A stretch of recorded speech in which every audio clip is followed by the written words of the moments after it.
buildings have been destroyed. In northeastern Ukraine, Russian troops shelled a chemical plant in Sumy, causing toxic ammonia to leak from a 50-ton tank.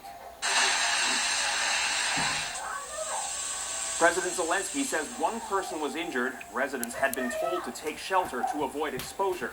Ammonia can be deadly if ingested, inhaled, or absorbed through the skin. The leak has now been contained.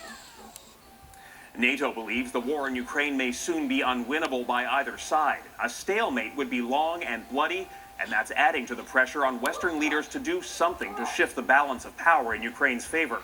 NATO leaders, including Prime Minister Trudeau, will meet in person later this week, and as Heather Yurex West reports, they're facing calls to take a more direct role in the conflict.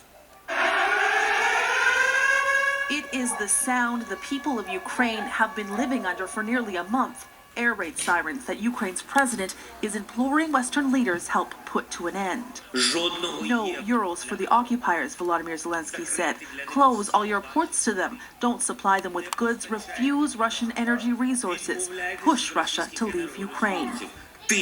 The most effective role we can continue to play is by providing that extensive military assistance that we have been providing, economic and humanitarian assistance. NATO leaders will meet in Brussels for a major summit Thursday. A meeting of the European Council is planned as well. From there, the U.S. president will travel to Poland.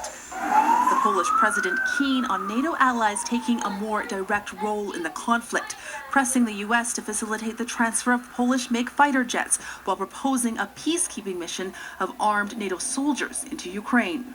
I think the Polish proposal is a good one. I suspect, however, that most Western countries don't have the political backbone and, I suppose, the popular support to put troops in harm's way. But short of a physical intervention, there is still more that NATO and its allies can do, including ramping up sanctions to the point where Russia's economy is completely cut off. Sometimes you have to show courage. Sometimes you have to stand up for certain principles and take some risks. U.S. officials have also issued new warnings that Russia may be planning cyber attacks against critical infrastructure within the United States as Russia looks for new avenues to limit the West's ability to assist Ukraine. Jackson? Heather in Washington, thank you. A Boeing jet plunges to the ground in China. Coming up, the country's worst plane crash in more than 11 years. Plus, Free in the Sea, a new home for a bale of baby sea turtles.